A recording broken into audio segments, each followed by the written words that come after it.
zero.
Hey yo, it's Lil JB in the house.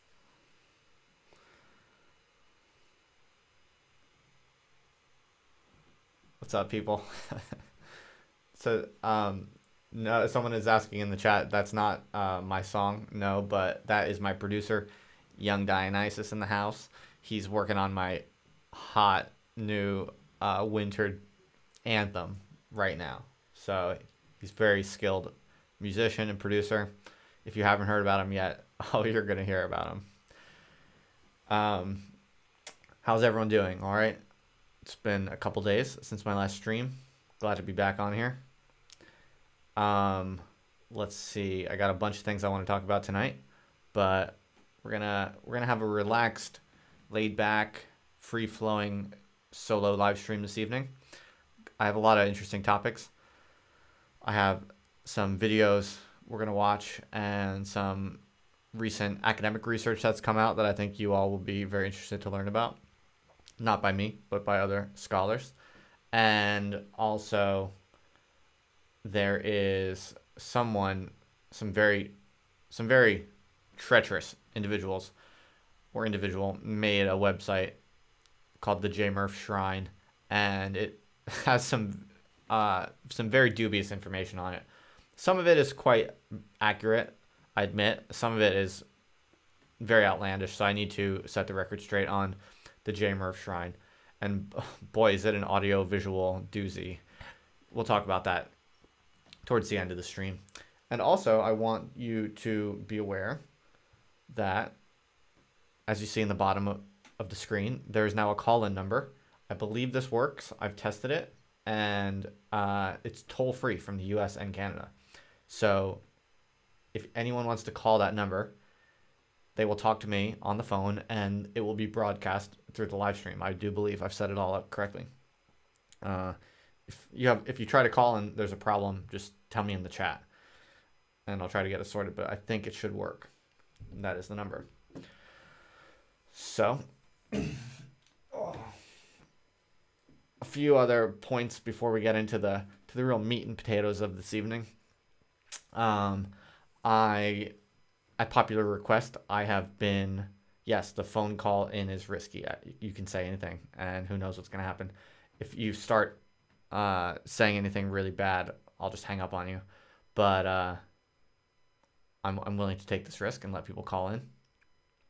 What was I going to say? Right. Shit, I lost my train of thought. But my shirt. Oh, shit. Right. Thank you, Gabriel. What else was I going to say? Oh, yeah. So, at popular request, I've started converting all of the YouTube live stream conversations that I've done over the past several months. I've done like more than a dozen, I think, with internet people. I've been turning those into podcasts. So if you want to just hear the audio from these conversations, obviously for a lot of people, it's hard to listen to long things on YouTube. People want to download them as MP3s and listen to stuff while they're in the gym or whatever, going in the car to drive places or whatever. So soon they'll all be available through MP3 on the podcast. So all you have to do is wherever you get podcasts, you should be able to find my podcast called Other Life. Some people have told me that you have to add like Justin or Murphy to the search. For some reason, sometimes Other Life doesn't bring up the podcast immediately, even though that's what it's called. So, yeah, but wherever you get podcasts, Stitcher, iTunes, any of the major podcast apps like Downcast or Overcast or whatever, those you should be able to find the Other Life podcast with no problem. And so if you haven't done so already, subscribe to that because you'll get new updates every time I post a new audio-only podcast. And so I used to do just podcasts, and then when I got into YouTube, it was kind of so much easier and also more fun to just have live stream conversations because then it automatically archives and there's no editing or posting process. So I just did that for a few months, but then, yeah, people want the MP3 version. So it's significantly more work to get them posted as podcasts, but if people want them, I'm happy to do that. So yeah, if you haven't done so already, go ahead and subscribe to that. It's more convenient if you want to catch up on any of the stuff that I've done in terms of audio anyway. Right, so, all right. How many people we got in the house so far? Got 34 people. Not bad. Welcome. For me, 34 people, that ain't bad. I was thinking about this the other day, honestly, and in the world of YouTubers, I'm obviously just a small fry. But, as with many things, it all depends on, what is your comparison group. And I was thinking about it, and, think about if I was like a comedian or something in the late 1980s, or like a spoken word artist or something like that. Any type of like independent kind of verbal producer. And, to have an audience all to yourself who's there just to see you, like if you like planned a show or something like that and you tried to sell tickets, like if I wanted to be a comedian or something like that, and I tried to sell tickets to a show, if I could get 30 people who wanted to come see me do anything, that's like a lot of people, And when you think of when you make that kind of comparison, you're sort of like, wow, if you can kind of build a little internet show on YouTube or whatever it might be, and every time you fire up, you get, somewhere between 30 and 50 people, which is what I'm currently getting for my live streams. That might seem trivial if you compare it to fucking PewDiePie or something like that. But if you compare it to what I would be doing or what I would be, what types of audiences I would realistically have access to like 10 years ago, 20 years ago, it's way bigger, obviously. And so it's like, if I was a comedian in the late 1980s, I'd have to work really hard for like several years building up enough of a value, a routine that's like valuable and funny to people and get my name out there over the course of several years before I could like go to any random city and sell $30 worth, 30 seats for people who are interested in hearing what I have to say. And yeah, I've been able to do that over the past like year just by writing and doing this stuff. So, as with many things, the success of something or how big something is really depends on what you're comparing it to. And sometimes people have a bad habit, I think, of always comparing themselves to some comparison group or comparison individual, some reference class that makes them look bad or feel bad. But, you don't have to, if you compare yourself to someone who's like really huge in any domain, of course you're going to feel like shit and like, oh my God, this isn't worth it. Why am I even bothering with this? But, you shift the comparison just a little bit and suddenly you're kind of like, you see it totally differently and you're like, wow, it's an extraordinary privilege to have between 30 and 50 people tuning in to listen to me anytime I just decide to fire up to YouTube. So yeah, I was just thinking about that today. And I think that's pretty cool. And so thank you for that. Thank you for being here. And then this actually also got me into thinking, I'll just go on another little bit of a rant before we go on to the semi-planned content, which is, I don't even know what type of a person I am in terms of like having a public platform or obviously I think a lot and I create a lot, whether it be blog posts or weird videos or live streams. And I'm on a certain kind of rhythm. I have certain themes I'm interested in, and I kind of oscillate between a few different, I guess, styles or modes that reflect how I think and how I want to, express myself or whatever. But I honestly, I mean, I just don't even know what type of character or like what type of persona I am anymore. I mean, obviously, I'm an academic in some sense, but most of what I'm doing now is obviously very far outside the mold of academia. Like, I'm not really an academic.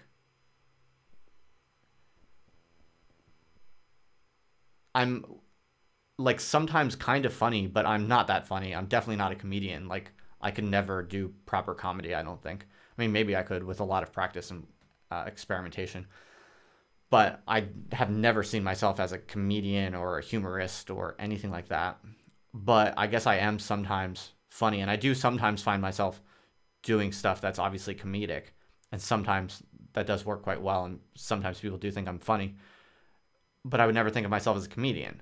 And I'm a blogger and I'm a writer, obviously, and I have always, for years now, I have been writing books, and my longest term goals, I think, and priorities are probably around writing. That's kind of how I've always seen myself, primarily as a writer, really, I guess.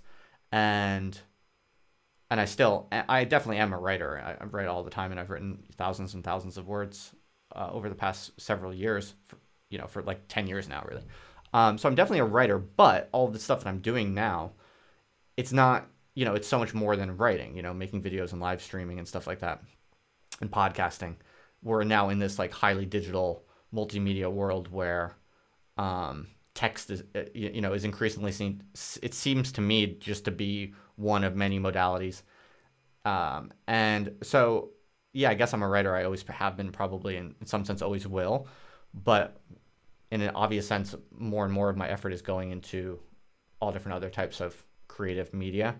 And so, yeah, I it's very bizarre because I feel like I have very few models for like what I'm trying to do, I guess. Obviously there are people out there who are kind of like models. There are some people on YouTube who I kind of take some cues and guidance from informally. And then there are academics who I admire and who I'm kind of taking cues and guidance from.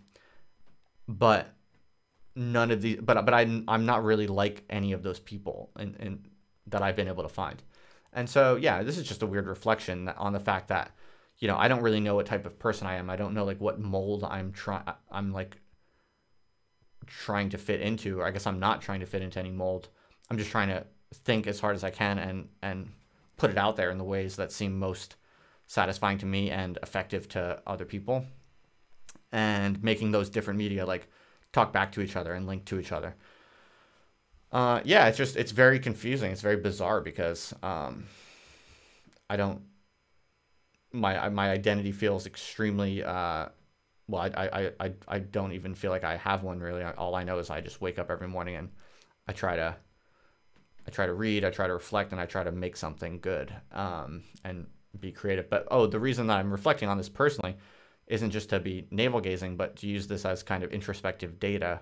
I like, using my own experiences just as possible data for making larger hypotheses about the world more generally. And I think that it seems to me that more and more you're going to see precisely this process I'm describing, where, what is the difference between a comedian and an academic and a writer? Like, I think more and more people are going to be carving out creative, productive niches in which they're neither of those things, or not one of those things, but some weird combination of those things, or other types of things. And I think part of that is just because traditionally and historically, these different types, or these different personas, these different personae, have been a function of sort of inefficiencies in the productive apparatuses and the communication apparatuses.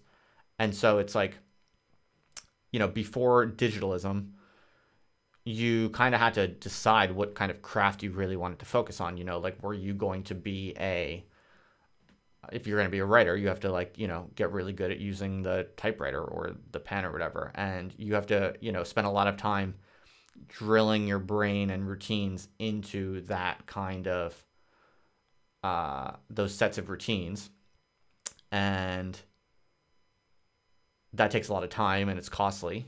And if you want to be good at one of those things or be effective and successful in one of those things, you kind of have to give most of your life to focusing. That's just the division of labor, right? But that division of labor is so harsh and significant in most of modern history, because the technologies were of such different forms, right? So if you're a writer, you have a typewriter, and you have these very specific kinds of productive routines that have to be learned and mastered.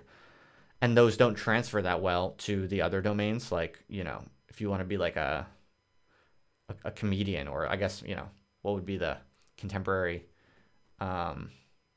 version of that in, the 19th century? Like, I don't know, like a vaudeville actor or something. A performer, let's say, like a dancer or some sort of like circus act or something like that, whatever it might be. If you wanted to do that and be the best you could be at it and be successful economically at it, you had to focus on these like very specific routines that were completely different and required totally different trainings, and that the technologies that you used would not overlap at all. But with digitalism, once the digital revolution takes hold and spreads to a sufficient degree, then it's like you really just you're going to end up spending most of your time, especially young, I'm thinking about like up and coming generations of creative intellectuals. You're going to spend most of your time just getting really smart and trying to get a picture of the world that's accurate or valuable or funny or interesting or unique and good. These different types of qualities that creative intellectuals are trying to optimize or maximize. These are abstract qualities. These have nothing to do with media or formats or productive apparatuses. You're going to spend most of your time maximizing your ability to think and creatively generate those abstract qualities. And then because digitalism is this kind of translation of all of the different previous productive technologies into one format, what that means is it's going to be much easier for someone with a set of ideas and a unique perspective, depending on their temperaments and their skills and strengths and weaknesses, to be maybe like 1/3 a philosopher, and then 1/3 a circus performer, and then 1/3 a personal therapist. You can imagine that kind of niche. They're going to be all these different complex kinds of Venn diagrams in which people find their unique strengths, how they overlap, and then they use their unique vision to kind of manifest these different historically segregated tendencies and skills and professions or whatever. And it's going to be through digitalism that people are able to create these like totally new types of personas. And I think this is basically what we're seeing right now. And I think I'm kind of just learning that. I'm learning how radical that goes, how deep that goes through my own experience, as I'm basically just doing whatever, using whatever format and whatever tool seems like most immediately available and effective for expressing my thoughts or ideas in whatever format. Like I said, seems most compelling or straightforward or effective or fun even. Yeah. So anyway, that's kind of that's a little rant on a reflection I was having related to my my thoughts about like how different it is to be a creative person of any kind today compared to even 20 years ago. People, there's this talking point you hear a lot. People like to say like it's really hard to be an artist today because just because the funding has changed so drastically. So like most artists don't make very much money at all through something like Spotify, and that's true. But doesn't that just mean that the economics have changed drastically and the funding models have changed drastically? So there's no question anymore of like just making an album and then somehow like getting rich off of an album that you like sell to a producer or something like that, like or just posting some songs and expecting to get paid well for those songs. Like, yeah, that's obviously out the window more and more. But for people who are able to kind of leverage a bunch of their different strengths or creative abilities and kind of package it all in larger kind of digital ensembles, what like in corny language are referred to as like brands, right? This is like what people have in mind when they talk about like the personal brand phenomena.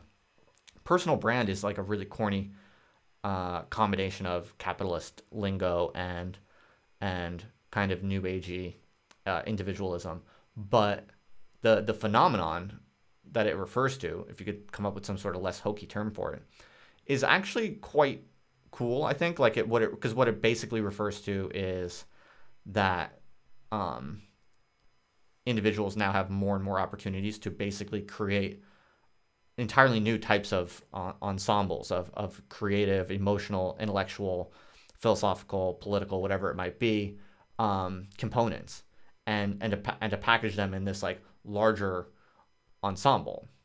And when you're able to do that, and then you have like the discipline and whatever productive capacity to sustain it and build it over time, it seems to me that for that, the economics have never been better, and the cultural politics have never been better. So anyway, that's just my rant on that for the evening. So what else? Okay, I came across a YouTube video today that, by the way, call in. Can someone call in? We should test this. I want to make sure that it works.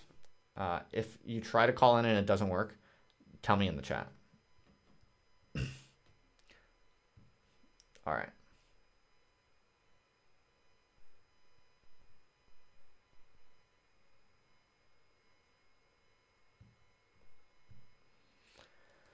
No, I will not become a right-wing apologist. I have very little interest in the right wing, frankly. I'm kind of intellectually curious about some parts of the right wing, but I still don't see myself as a right winger, and I don't see that happening. Last time I had a call-in number, we have a few people have called in before in the past. I think the last time I threw it up there, I didn't make much of it, but no, we have done it. Someone did do it. I mean, if no one wants to call in, you don't have to. I don't really care. I just threw it up because I thought some people might want to. But if you don't want to, I don't really mind either way. Ferdinand asks if I can interview more leftist dissidents. I would like to very much. Yeah, let me know if you have anyone in mind. I'll definitely try to think of more and more leftist people. I definitely have on my radar some. I can definitely try a little bit harder to get them. All right. So I came across this YouTube video today, which is groundbreaking. It is a documentary video made by Vince Garton. Actually, Vince is a buddy of mine, an internet buddy of mine. And I don't know how this documentary did not become famous instantly upon its release.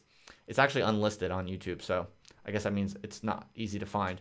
But I have connections in the underworld, and this video came to my attention today, and Vince has uncovered how academia is currently experiencing a major invasion by national Bolsheviks, otherwise known as Nazbol.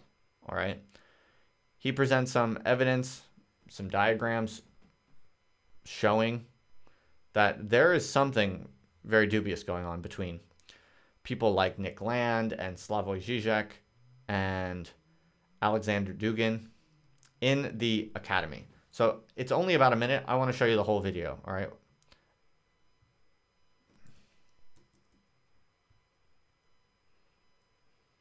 Get ready.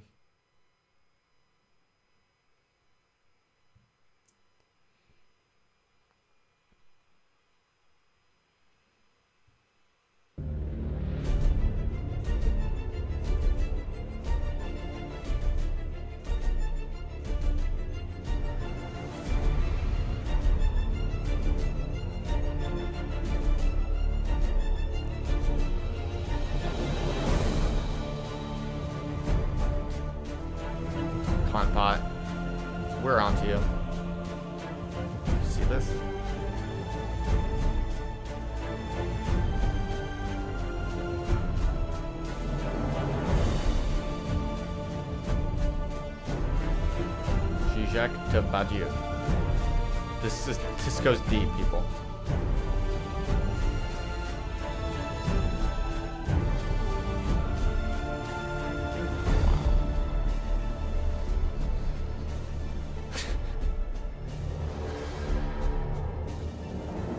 Mackenzie Wark, Nazbol, apparently. I cannot confirm that, but this is the allegation.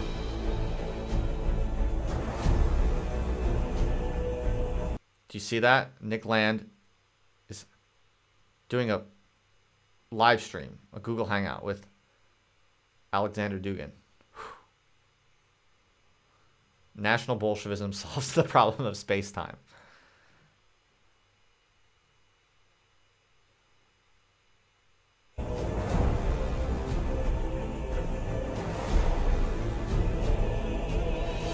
All right, let's look at this real quick. I want to look at that graph. So, according to Vince's network analyses, we got at the bottom of this is German idealism, in particular Hegel, GWF. And then moving up the diagram, we have Zizek on one side, Badiou on the left, on the other side, on the right, and then academia is in the middle. So this is going against the idea of the cathedral. Apparently, you know, there's, according to Vince, it's not really a left, you know, it's not a left-wing cathedral, academia. It's actually a Nazbol fortress. Somehow Zizek and Badiou represent two wings of this, and then Mackenzie Wark and Kodwo Ishan. Am I saying his name right? I don't know. I've never met him or heard his name. Kodwo Ishan. So I don't know, folks. I can neither confirm nor deny that. I don't think I've ever met any Nazbol people in my time as an academic.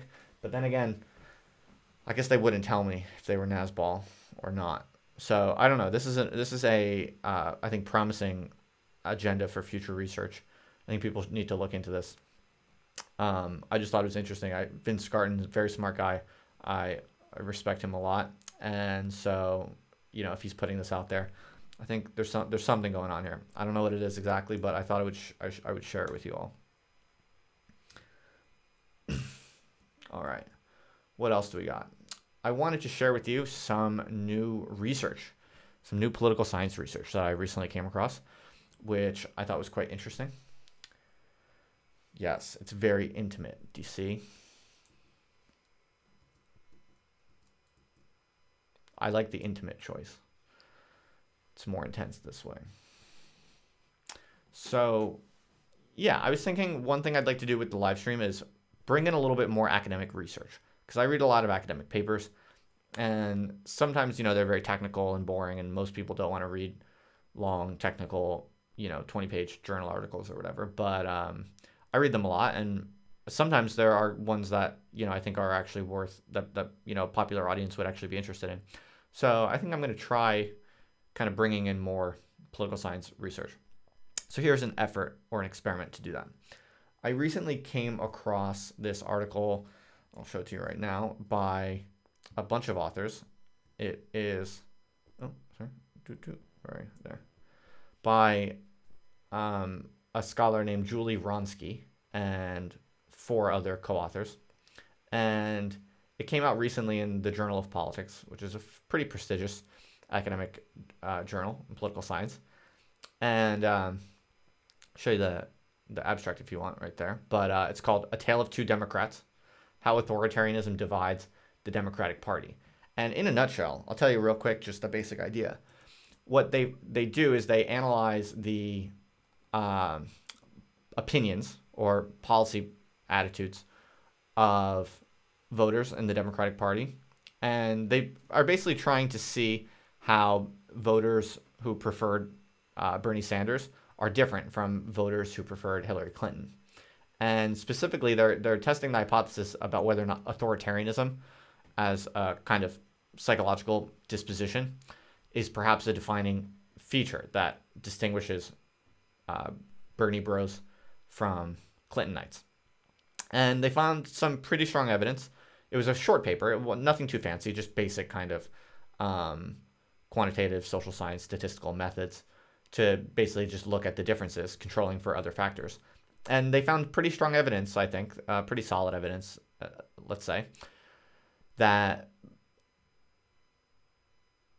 authoritarians, left authoritarians, so basically left-leaning people or Democratic Party voters who are higher on authoritarianism are significantly more likely to vote for Clinton than they are for Bernie Sanders. So you can kind of rephrase that as saying that those who are lower on authoritarianism are more likely to vote for Bernie Sanders.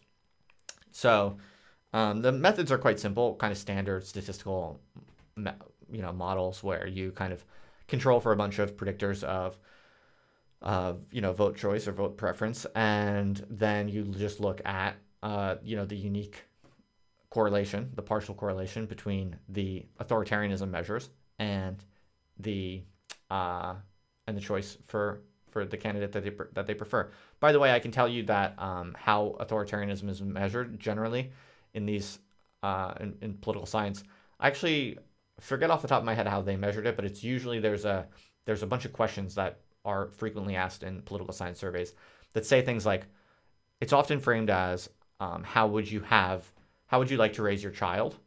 And so they use that phrasing as a way to kind of sidestep the obvious political implications. The idea is that this gets you like a less biased answer because it sort of avoids social desirability bias. In other words, like people often, authoritarianism is kind of stigmatized, right? Like no one wants to seem like they're a Nazi or a Stalinist or something like that. So if you're really authoritarian, you might not report honestly or accurately if you feel like you're going to be judged by the interviewer or whatever. So by phrasing it as, what values do you find most important for a young child, being raised today? That sort of phrasing is usually the phrasing that they use to gauge people's values. And then, they can kind of, look and see how authoritarian are people in their values. So for instance, if they want their children to be raised, if they think that like loyalty and order and obedience are the most important values for their child to have growing up, then those people will get marked with a score of, higher authoritarianism than the people who say they don't care so much about those values. So that's in a nutshell, usually that's the most common way in political science to measure authoritarianism. I think that's fair to say. And if I recall correctly, I think that's the measure that they use, but I don't exactly remember off the top of my head. It's usually something like that though to measure authoritarianism. And so let's take a quick look at some of that research, shall we? So why does it keep doing that? So I've highlighted some of the findings basically, and here is a basic kind of descriptive visualization of how the data breaks down in a simple descriptive way. So there's no modeling going on here. This is the data, the raw data kind of broken down into box plots. So if you look at the panel on the left here, this just shows what most people have in mind about differences in authoritarianism between the two different parties. It's widely known, and it is indeed the case that Republicans are on average higher in authoritarianism than Democrats, and that's why the dot here represents the mean, and you can see the mean is higher here. It's actually not that much higher, but it mostly comes in through the way that people who are much lower on authoritarianism, like down here, are much more likely to be Democrats than Republicans. The means aren't drastically different. So those are the distributions across, the left party and the right party. It's what you would think. But then if you look specifically within, the left, if you look at if you look only at Democratic Party supporters, then you see another significant cleavage within the left, where Clinton supporters actually, their mean is like, not too far off from the Republican mean. Actually, I should say, it's quite similar to the distribution of this one, of the Democratic Party as a whole, Democratic Party supporters as a whole, and Clinton supporters. They look very similar. But then when you look at Sanders supporters, their average level of authoritarianism is much lower. Okay? So that's kind of interesting. And the reason that's interesting is because a lot of people have kind of had the idea, looking at kind of the SJW phenomenon and all of the kind of left-wing moral panics that you're seeing today. A lot of people have been kind of talking about, but not really measuring or really seriously studying the possibility that authoritarianism is part of what's going on here. Like, I think when I wrote one of my blog posts doing a data analysis on, it was one of my big data analyses of recent kind of political groups. I think Brett Weinstein responded at one point saying that the causal explanatory factor was authoritarianism. And I've heard other people kind of allude to that. And I wasn't really sure. I mean, it's not implausible to me, but I hadn't really been thinking about that then. But once he said that, and then I kind of started thinking about it more, and yeah, I think that makes a lot of sense, but people haven't really measured it. And so this article that recently came out is, one of the more direct assessments of this idea. And it basically affirms, I think, what Brett Weinstein said to me in a tweet after one of my posts, which is, I'm making some assumptions here, which is that the Sanders supporters are kind of a different faction than kind of the hardcore SJW faction. I mean, obviously there's overlap. Obviously there are SJWs in the Bernie Sanders supporters and in Clinton supporters, but my sense is that the kind of dominant cultural trend towards, that we now are kind of seeing play out in the media and across the culture wars as, SJWism, or call it whatever you want. It's obviously it's a corny phrase, but it's short and sweet, which is why I like it.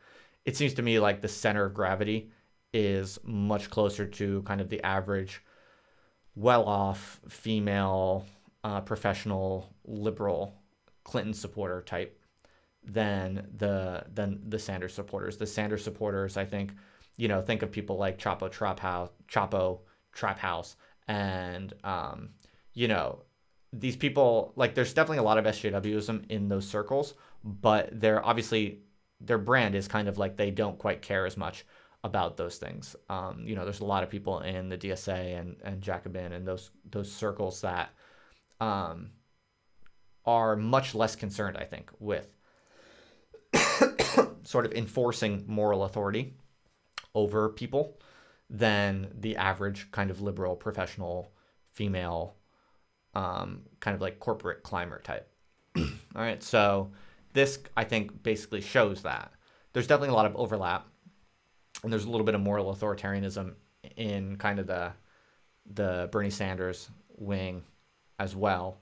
But this research definitely gives some reason to believe that authoritarianism might very well be one of the key cleavages separating these two kind of left wings, these two wings of the left within the left, and that SJWism as a phenomenon that we're observing play out could very well be best explained as a outgrowth of the authoritarian edge that Clinton supporters appear to have.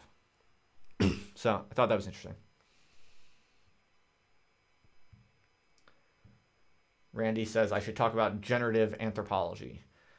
I think Randy is talking about this guy True Diltom, who people keep telling me I should talk with, and I'm totally open to talking with him. I'll eventually reach out when I get a moment, or if he were to reach out, I'd be happy to talk with him. I looked into him. He seems like an interesting guy. I don't know how I don't know like how right wing he is, but it seems like he's into absolutism, and I went through some of his stuff. I didn't see any kind of like really nasty stuff. Like, he doesn't seem to be he doesn't seem to be like a white nationalist or anything like that. So yeah, I would talk with him or whatever. Ferdinand asks, how do they know that authoritarianism within the family corresponds to political authoritarianism?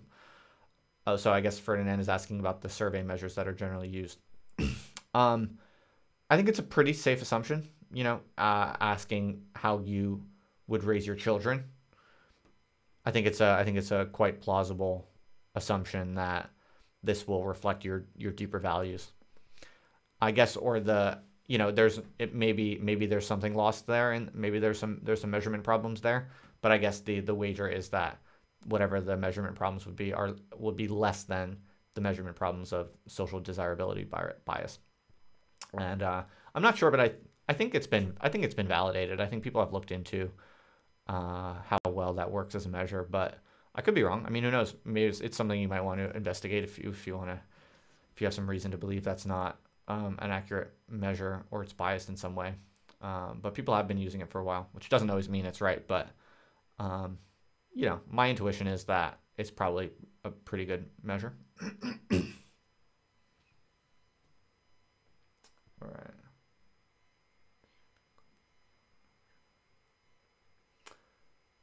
Gabriel says the zoom in crops out the phone number if you want to have call-ins. Not quite sure what that means, but can you not see the phone number?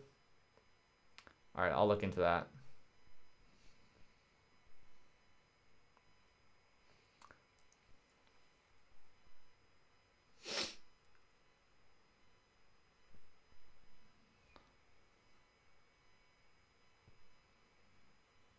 Okay, refreshed. Good now. Nina Byzantina. I think I've heard of her. I think I listened to a podcast with her once. Yeah, maybe. Okay, so Randy Lenz is speaking, says that True Diltom is speaking with Richard Spencer. Yeah, see, I don't know.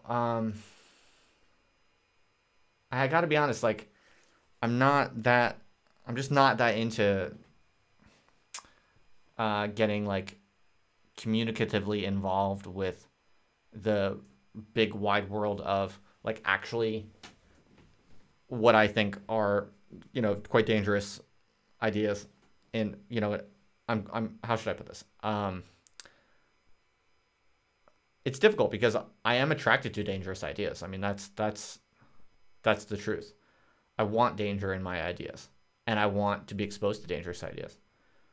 I'm not afraid of listening to or talking with even people that maybe are extremely evil.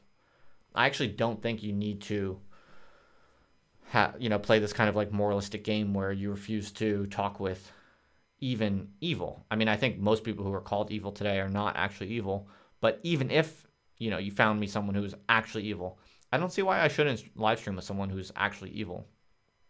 Part of me is temperamentally kind of intrigued, and part of me wants to have conversations with, the most outlandish and even somewhat evil people. But then again, yeah, the way that I think about it is sort of like, I'm not afraid to talk with anyone on the grounds of it being like moralistically challenged or condemned by whatever, like respectable people out in the institutionalized world. It's more that I'm just not interested in actual racists. I'm not interested in white identity stuff. I'm not interested in those types of tendencies. And so because there's so many people out there to potentially talk with, if I just kind of talk with anyone because they're suggested to me by the audience, then I probably will eventually, I'd all of a sudden find myself talking probably with like nasty people who have ideas that I'm just not personally interested in. It's not that I'm afraid of being like judged or condemned by the public. It's more just like I'm doing my best to navigate towards what I find valuable and interesting, or I'm open to talking with people that I don't know much about if I'm interested in just learning what they're about. But I know what Richard Spencer thinks. Because there's a lot about what he thinks out there. I've read stuff. It's not hard to get to handle on it, I don't think. And the reason I'm kind of having different internet conversations with kind of some strange subcultures that maybe other people see as somewhat dangerous or taboo or kind of outside the boundaries of respectable discourse is because they're strange and weird pockets that I genuinely don't think many people can find out about other than by talking and just straight up asking people. So that is kind of my personal reason why I am happy to talk with people in like strange pockets, even if my intuition is that I'm not so interested in where they're going with their ideas. It's that basis that I can kind of justify to myself talking with some pretty far out people whose ideas I don't necessarily have a lot of taste for. But I am also not trying to, I really just am not interested in getting too involved with like really far out people who have ideas that I just really do think are kind of nasty and dead ends. So yeah, we'll see. Like, so if someone like is doing interviews with Richard Spencer, I'm not sure that I would want to do a talk with them, and it's not out of moralistic hand wringing. I'm not condemning them necessarily. I don't even know them, but I do use these different types of affiliations just as signals to myself of what am I actually interested in thinking about and talking about and discussing, even with respect to that which I don't like or disagree with. There are different ways of disliking and disagreeing with different types of people, and sometimes it's productive, and there are certain long-term values that one can derive or share with people in an engagement with something that you even find bad or contemptible or whatever. Sometimes there's a larger value to doing that, and sometimes there's not an apparent value. And yeah, I don't have a science to it.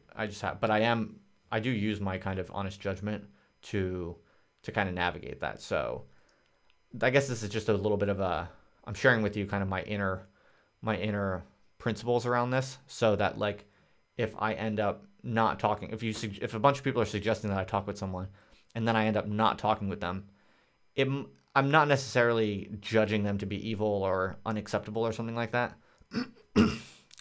I just, given all of the data that I could have at my disposal, I might have just made the judgment that it's not a path that I'm interested in exploring, and kind of ethical questions are kind of one aspect of that, I guess. Like if I find someone really kind of preaching what I find to be like explicitly harmful, unconscionable ideas or programs, that's that's definitely going to be a data point that I take into consideration. But it doesn't necessarily mean I'm making these judgments on this purely kind of moralistic contagion model that so many people are kind of obsessed with. Like I'm not afraid of being infected by guilt or evil just by talking with someone who maybe I disagree with or even find somewhat objectionable, if there are larger values. There's a larger reason for why it might be worthwhile to do it, or why I might be interested in doing it. Okay.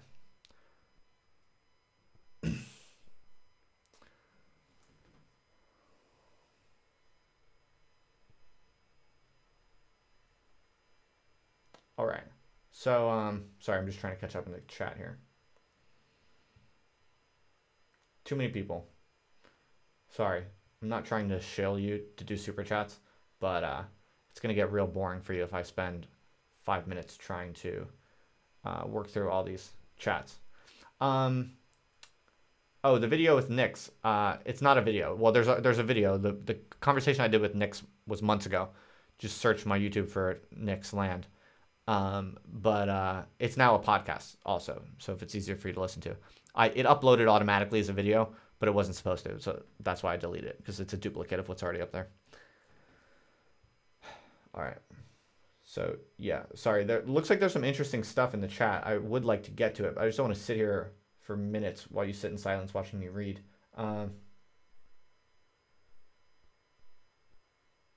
Okay, some clarification about True Dill Tom. Yeah, okay. Like I said, I wasn't necessarily judging him. I don't know. I'll definitely...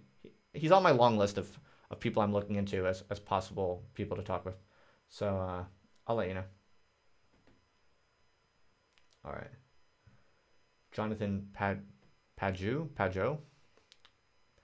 I'm not sure how you pronounce that. An Orthodox icon carver. I'll look into him. I think I've heard the name. All right. let's carry on then, shall we? So I also wanted to just show you one other graph from this paper, this nice little paper, which shows the results from a statistical model that looks at the relationship between authoritarianism and vote choice for either Bernie or Hillary. I'm surprised no one wants to call in. The last time I did this, I got a few calls, and oh shit, my wife just texted me. She's asking me to turn it down, but there's no real way to do that. I'll bring this closer and try to turn it down a little bit. So yeah, let's look at the results of a statistical model. So notice that the authors do this for 3 different samples, so it's a pretty robust effect. It's not just a virtue of, you know, a specific sample. And the effect is pretty large. So when you control for a bunch of other reasons why someone might choose Bernie or Hillary, after controlling for those things, this is the effect of changes in authoritarianism. So what this graph is basically showing is that if you are very, very low on authoritarianism and you're a Democratic Party voter, your chances of voting for Hillary Clinton are about 20%. 80% chance you're going to be voting for Bernie Sanders if you are at the lowest possible level of authoritarianism. And yeah, Ryan, you can call it anytime. And that goes up all the way to 80% if you're at the height of authoritarianism. If you're maximally authoritarian, your chance of voting for Hillary Clinton goes up to about almost 80%. So that's a pretty big effect. You don't usually find effects quite that big, and it's fairly robust across these different studies. So if there's any problem with the call-in, just write a message in the chat. We'll see if I can fix it. But I don't think your number will be archived in a database, although I can't guarantee it, I guess. You never know with these internet companies. I'm certainly not archiving it. Yeah, so there you have it. So authoritarianism increases the probability that a Democratic Party voter would choose Hillary Clinton over Bernie Sanders. And I think Bernie Sanders supporters would be interested to learn that they're generally less authoritarian than Hillary Clinton supporters. All right.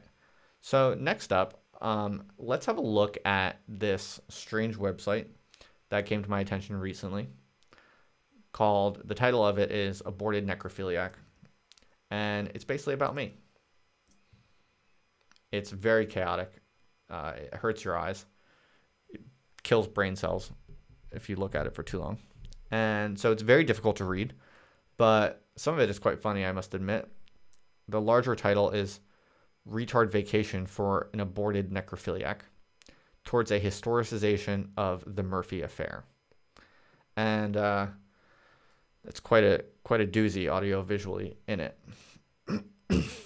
Anyway, it's a bit of a monstrosity, but it was fairly impressive, I thought, kind of going over my personal history. It did get a lot right. It talks about the different places I've lived in different periods of my life, and the major problem... Oh, hang tight, we have a phone call. All right.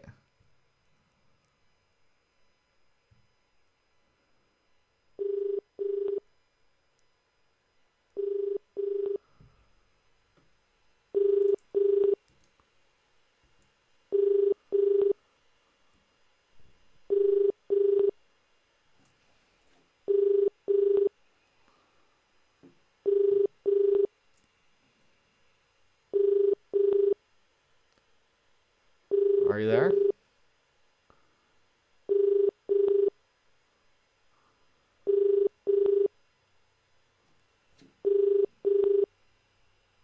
Someone tried calling. I don't know what's wrong.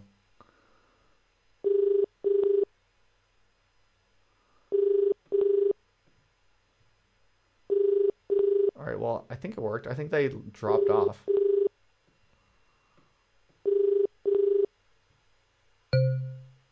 All right, whoever just called, can you try calling again? I don't know where you went or what happened, but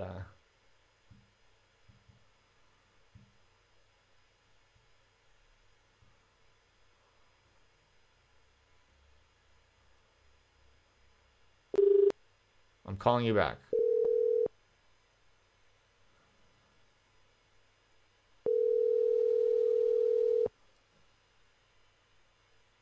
Hello. Hello there. Can you hear me okay? Yes, this is Justin, right? Yes, this is Justin. Who am I speaking with? You can use an anonymous name if you want. What should I call you? Call me John. Call you John? Yeah, John. Call me John. All right, John. What's up, dude? How's it going? Oh, it's all right. I had a question. I didn't know if you touched on this subject before. If that's okay. Yeah, sure. Wait, hang on. Let me, I gotta turn the volume up a little bit so I can hear it. One sec. Thank you for calling in, by the way. This is fun. Let's see. All right. What's your question, John? Okay, so I know you adhere to the patchwork model, and I was curious, do you think there would be any correlation between, like, essentially curating, performative abilities within a population in order to achieve, like, a desired religious result? Let's say, let's say you wanted to create a Catholic patch. Do you think there would have to be, you have to tailor individual population properties, such as, like, intelligence? I know that religiosity is somewhat correlated with lower intelligence. Do you think it would have to be organized in a way to achieve the type of patch? That's a very good question. Yeah, I thought a lot about that, I guess, and I think my intuition is that, well, I have a few intuitions. One is that I think you could imagine multiple equilibria. That's a kind of common finding in social science, where it's like, what that basically means is there's more than one way to skin a cat, and you can have stable arrangements based on different configurations of multiple variables. There might just be like a few different kind of shelling points at which an arrangement becomes stable. So what I think that means in this context is you could have different patches with different configurations. There might only be a small handful of different ways that you can kind of stably organize it, but they could be different. So that's one thing to keep in mind that I think is important. And then I would say, my intuition is that you would need to have certain, like, minimum qualities, but I think that there might be ways to, like, avoid the kind of, like, harsh, brutal, kind of, like, eugenic tendencies that, like, a lot of people's thinking sometimes has when it goes in this direction. So, like, that's why I'm really interested in this idea of, like, what I call aristocratic communism, because I think that you can, for a functional unit to survive, especially in kind of contemporary digital economic environments, there probably is some baseline level of collective intelligence that you need to survive, right? But as long as you're able to meet some minimum quality, such as like a certain level of intelligence, you might then be able to support other individuals who themselves individually maybe don't have that level of intelligence, but they can contribute in other ways. So does that answer your question?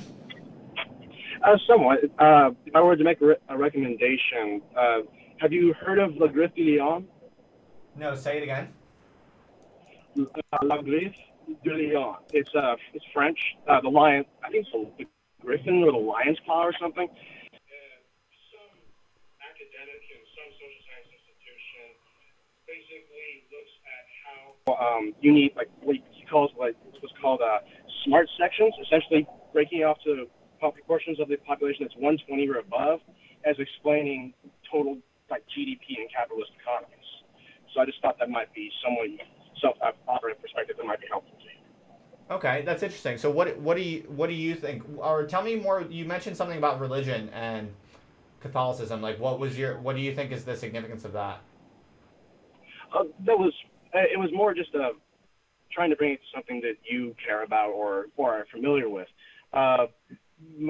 If I was to have a general intuition, I think your point of basically multiple steady states is valid. I would wonder to some extent whether I would hesitate to say social conservative. Basically, I would wonder if the stability of, like, say, feudal states under traditional Catholic rule was primarily sustained by having a very large differential in population intelligences, in which you had the nobility being extremely high in intellect, while the rest of the population being very comparative low. I was just wondering if that, or figuring to myself that might be possibly explaining the long period of stability in pre-modern times. Okay, yeah, that's a good question. But I think I was maybe mishearing some of what you said early on because my sound was too low, so apologies for that. But yeah, that's an interesting thought because I don't know. It's all very speculative. I don't know that much about the Middle Ages or feudalism. But one thing that does come to my mind, just listening to what you were just saying, is that I actually suspect that under the feudal, in the feudal period, there was actually much less effective kind of measurement and sorting of based on different like objective capacities such as intelligence. So I actually suspect that intelligence was less correlated with class than it is now.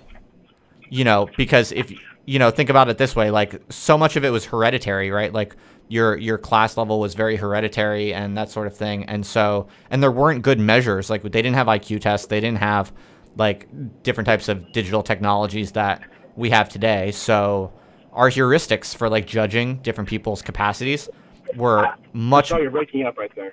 Oh, sorry. Can you hear me now? A bit. Well, I guess I'll just keep going. You can listen to the chat later if you want to, if you miss any of it. But yeah, I think back then we didn't know much about different like objective individual differences as with the kind of rigor that we now have, I think. And because there were so many kind of traditional norms where, like hereditary, powers and stuff like that, there were, I guess like the intuition I'm getting at is that you probably had a good number of aristocrats that just happened to be like the son of an aristocrat. So they got grandfathered in, but they happened to be like pretty dumb, relatively. And then like for like really, I'm sure you had like some, super geniuses among, like the workers, the serfs or whatever. But the kind of the social measurement devices, the kind of collective aggregate, search functions were like so brute and inefficient that a lot of the value on the lower end probably was failed. It wasn't fully recognized and exploited, and the shortcomings at the top also were probably hard to identify. I think contemporary capitalism is actually much better at sorting those things out in theory, but we still have like institutions where that suppress it. Like this is why for a long time, it was actually like labor unions were pro IQ tests.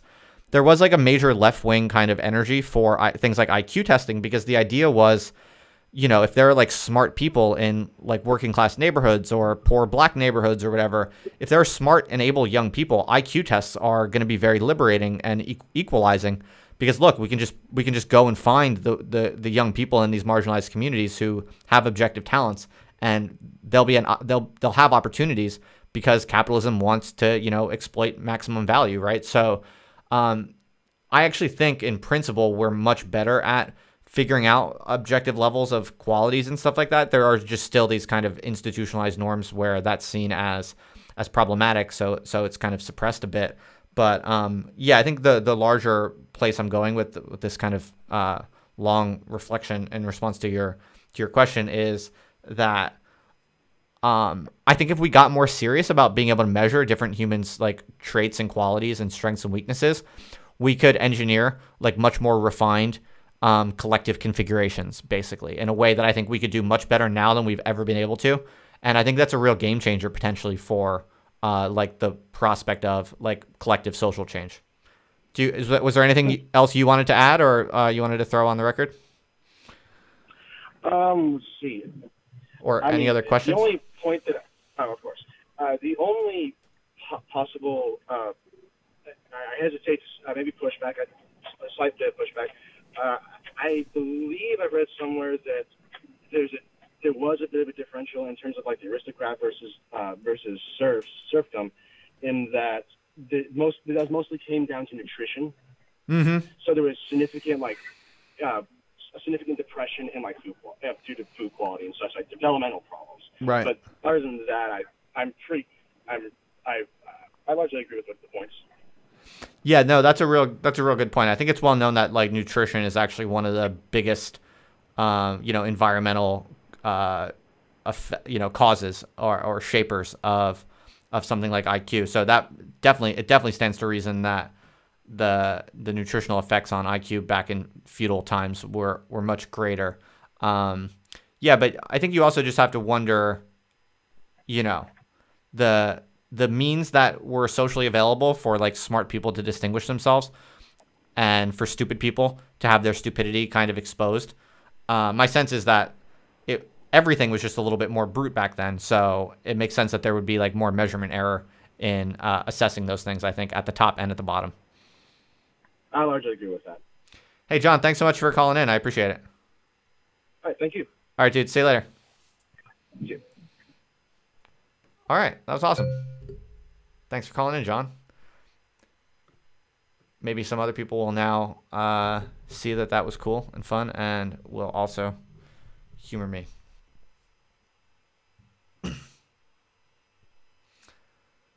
Finargle says, the sorting only happened among the plebs. If you didn't suck, you might get a cushy job like a Fletcher. All right. So, yeah, good caller. Good questions, John. See, I have the most constructive and mature intellectual participants in any YouTube live stream going today, I think. If anyone else wants to call in, the number is still up. Anyway, if no one else is calling in, I'll go back to this huge headache of a website. The main thing that they start to get wrong, the way that this story goes way off the rails is with this outlandish conspiracy theory that, where is it? It's just so hard to look at. Christ.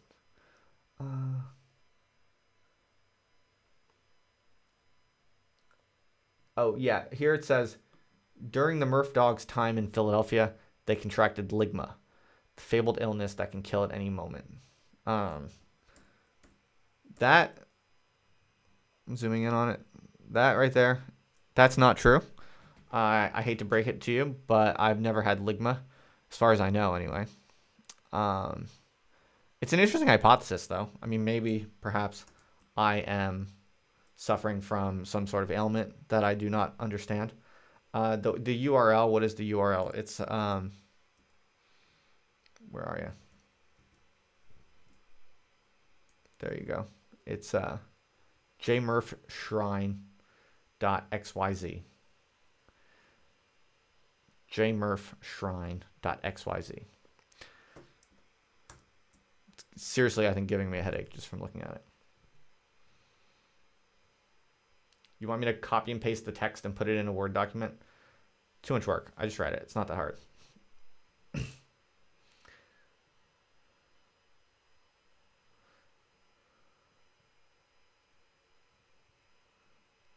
All right. So I think that's the bulk of what I wanted to discuss for tonight. I think that's more than an hour. I think I will leave you with some more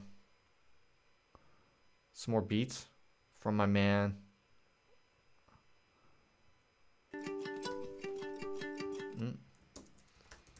from my man Young Dionysus.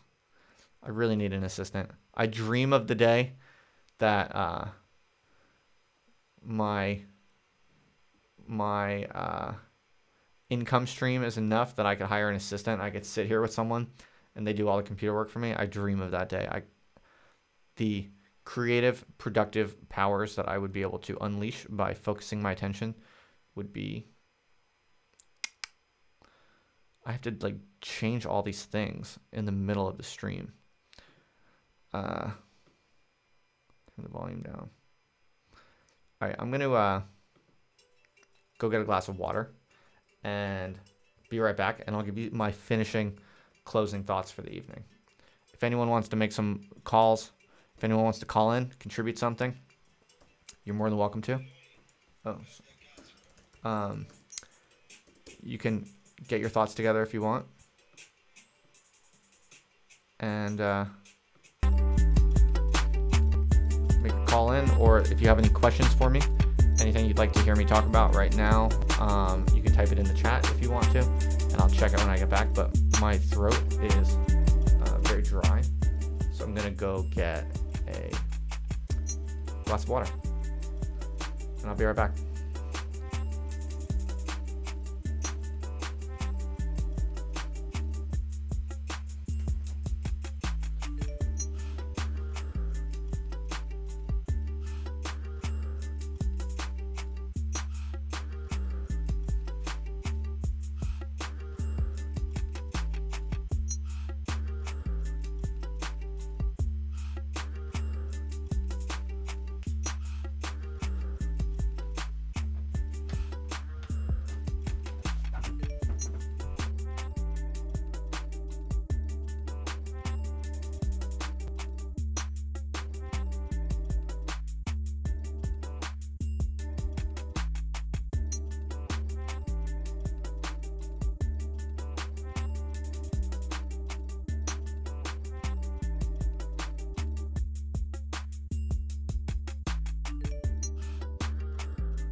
All right, I'm back.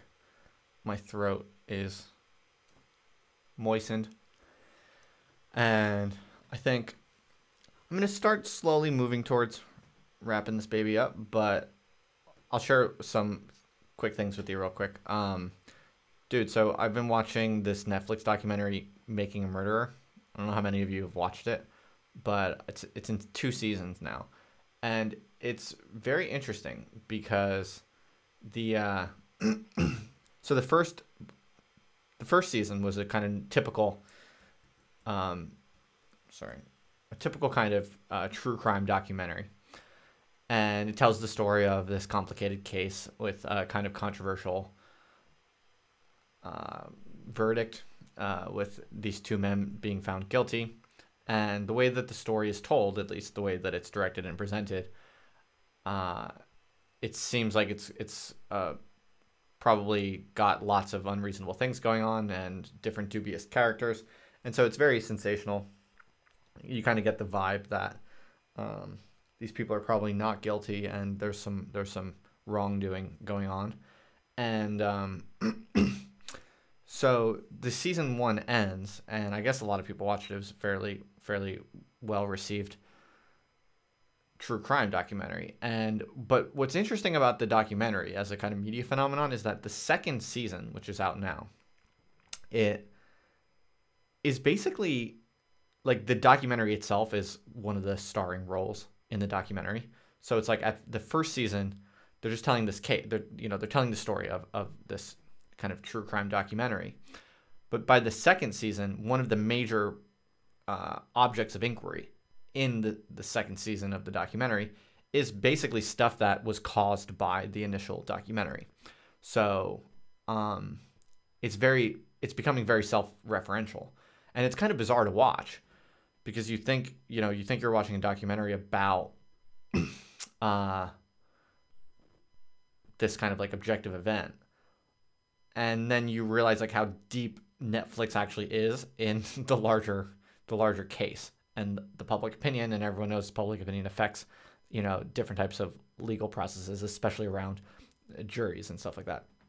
So it's very interesting in many ways because, well, once you have a big documentary about a crime, then you get people calling into you and sending in information to you. So in the second season, it brings up evidence or data that it only really obtained, that the documentary filmmakers only obtained because their initial documentary kind of caused people to send them information.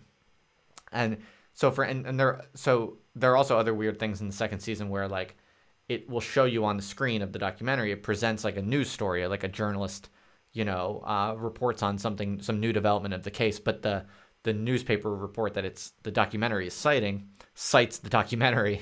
So it's got all these new weird kind of self-referential components to it now. And, that got me thinking, actually. It's very strange, and it's kind of frightening when you think about it, because in some sense, Netflix is now invested in murder. Like, Netflix sells murder in some sense. And if you think about it on the analogy of like an oil company, like an oil company that sells oil, well, an oil company loves oil. It wants to go find oil. It wants there to be more oil. They hope that new oil will appear. When you're making money off of selling something, you generally like that thing and you want to see more of it, and you are going to encourage whatever produces more of it. And so if Netflix is producing and selling these true crime documentaries that are doing really well for them, in some sense, Netflix has a long-term investment in the occurrence of murder. And it's just very fascinating when you think that through and you try to play that out, fast forward a couple decades. And you have to wonder if Netflix is not going to have, very problematic incentives to, let's say, invest resources in perhaps increasing the probability of murders. I mean, who knows? And then, so that's troubling enough. And then you realize that like a really popular Netflix documentary about a true crime can have all of these effects on the actual execution of the crime, like these, or the execution of the legal process. Like, this is still an open case. It's an ongoing case, and there's this big documentary going on about it. So now Netflix is a major player in the actual legal process in some sense. And in this case, I think people feel comfortable with it because it's like, by all indications, it looks like, at least if you're watching, I haven't done that much reading about it. I don't know what the objective truth is. I'm sure the documentary is biased and it's pulling my heartstrings in different ways. But if you go just on the documentary, the average person watching the documentary is going to think and feel like these two men who have been convicted of this crime are not actually guilty. That's definitely the very clear suggestion that this documentary is presenting, and that's all the emotional buttons that it's pressing in you are to the effect that these two guys are wrongly convicted and should be let go. And so in this case, I think like people are kind of cool with that because it feels like compassionate. It's like the social justice, idea, really. It's like you feel like this is citizen action, revealing the truth and letting, poor suffering people out of the clutches of the oppressive, unjust apparatus of power. Like, that's how it feels watching it, I think. And the fact that Netflix is intervening basically in this legal process, you can kind of watch it and feel good about yourself, basically. And I think that is maybe reasonable enough in this particular case, if it is in fact true that they did not do it. Although, to be fair, I'm, very open to the possibility that I'm being completely manipulated. I have not read anything about the case, so I don't know how much you can trust. You never know how much you can trust a documentary. If they wanted to convince me of anything, they probably could, right? If you don't read about other things and you don't hear other sides, you just don't really know. But if you just go off this, it definitely seems like they're innocent. But you could imagine, again, fast forward a decade or two, you can imagine maybe there's a few Netflixes, and maybe one Netflix is kind of for left-leaning people and one Netflix is kind of for right-leaning people. And you could very well imagine that, like, for any high-profile crime case, you have like two different versions of Netflix with fundamentally different narratives about what's going on in the crime case. And, these two different audiences feel very strongly, absolutely convinced, emotionally and intellectually, that some person in some high-profile case is either guilty or innocent. Different views on both sides, and there's this big emotional and highly unified community on each side. I mean, I think that's the type of scenario in which you could imagine, really deep and kind of terrifying civil war dynamics potentially emerging in the next few decades. In a way, I think that's different than what we're quite seeing yet. We definitely already have the basis for, we are seeing kind of digitally driven tribal divisions are opening up, obviously, in very antagonistic and serious ways. People are going into their own realities and becoming very antagonistic in a kind of tribal conflict way that's facilitated by digitalism in some sense. That's obviously already underway, but we're still, in a very infantile period of that process. And I think when you watch a documentary like Making a Murderer on Netflix, I think we're kind of beginning to see a new stage or a new frontier in, like how deeply, the digital media environment may very well begin to provide really, really intense, high fidelity types of social reality construction. That, of course, it's always been doing that, but now it's going to be doing it in increasingly kind of rapid ways that are going to be increasingly emotional and polarized, I think, and that are going to have increasing effects, not just reporting on affairs, but actually actively and effectively intervening in them. So like it took like less than a year for this one Netflix documentary to become like an active player in the legal process that it was reporting on. And so I think it's all going to heat up and it's all going to get more and more intense. And I just think I think that's been interesting. I think perhaps though the more troubling idea is that in some sense Netflix now has a kind of long-term investment in the occurrence of sensational murders, because every sensational murder and ensuing court drama is a possibly very profitable opportunity for not just reporting, entertaining journalism, but also getting involved in a highly emotional and highly stimulating kind of social activism. So yeah, very strange. I was just thinking about that because I've been watching it with my wife, and I think these kinds of true crime documentaries are very interesting for that reason. Yeah, I know my camera zoomed in. I just feel like sometimes a close-up is appropriate. Go back to normal now.